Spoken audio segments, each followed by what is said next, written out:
ஒரு சிறு கவிதை தான் படிக்கிறோம் இன்னைக்கு. அது வந்து நம்ம வாழ்க்கையில் வந்து அன்றாடம் நிகழ்வான ஒரு விஷயம் தான்.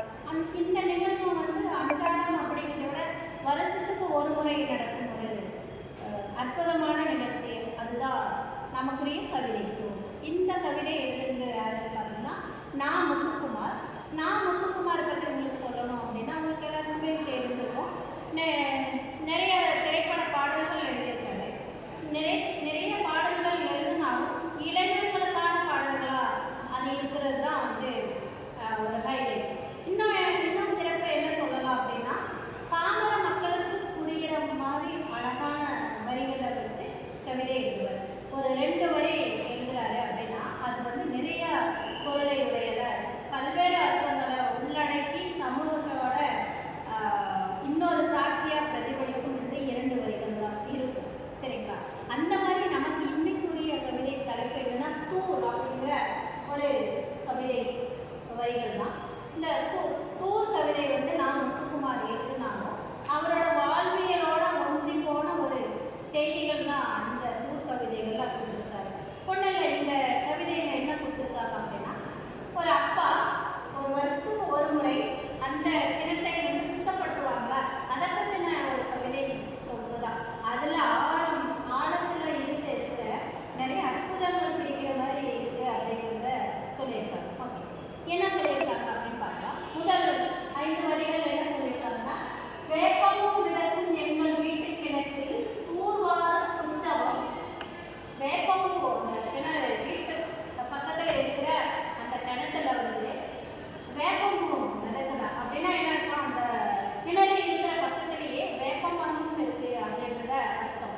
அந்த கிணத்தை சுத்தப்படுத்துறது என்னைக்காவது ஒரு நாள், அதாவது வருஷத்துல ஒரே ஒரு நாள் தான் இருக்குமா.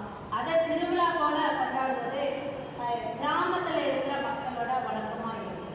இந்த கிணறும் அப்படிதான். இந்த கிணறு தூர்வாரது என்னன்னா உற்சவம் அப்படின்றாங்க.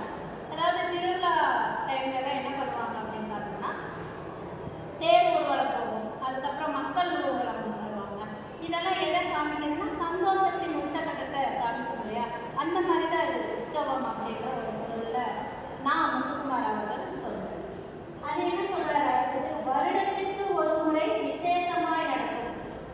எப்படி சொல்கிறது, மாதம் வாரம் அந்த மாதிரியெல்லாம் கிடையாது. வருஷத்துக்கு ஒரு முறை தான் அந்த கிணறவே சுத்தப்படுத்துவாங்களாம். அந்த கிணறு சுத்தப்படுத்தும் பொழுது என்ன நடக்கும் அப்படின்னு பார்த்தோம்னா நிறைய அதிசயங்கள் பொதிஞ்சிருக்கும் அப்படின்னு சொன்னது இல்லையா?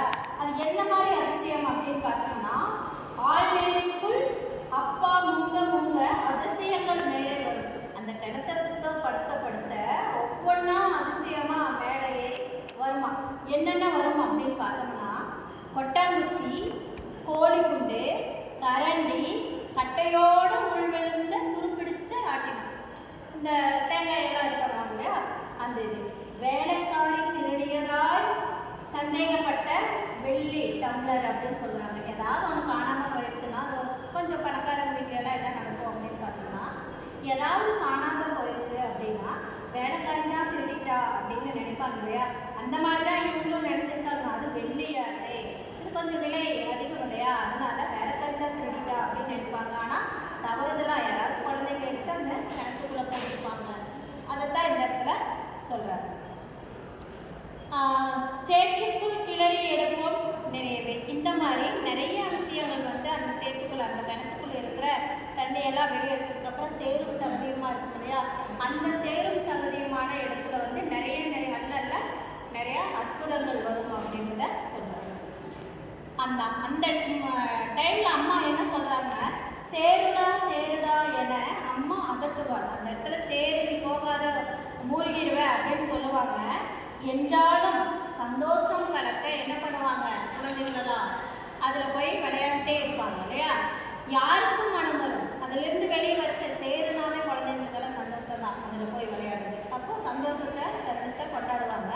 பகை வென்ற வீரனாய் தலைநிகர் சொட்ட அப்பா மேலே வருவார். அப்போது ஒரு போரில் போய் ஜெயிச்சுட்டு வந்த மாதிரி அப்பா வந்து இந்த கிணத்துக்குள்ளேருந்து வெளியே வர்றது ஒரு போர் காட்சியில் ஜெயிச்ச வீரன் அழகு அப்படின்ற மாதிரி காமிப்பாங்க. அதுக்கப்புறம் இன்று வரை அம்மா கதவுகளின் பின்னிருந்து தான் அப்பாவோடு பேசுகிறார். இன்னைக்கு வரையிலும் அப்பா கிட்ட நேருக்கு நேர் சரிக்கு சமமாக நின்று அம்மா பேசுனதே இல்லை. கடைசி வரை அப்பாவும் மறைந்தே போனார் மனசுக்குள் தூரெடுக்க.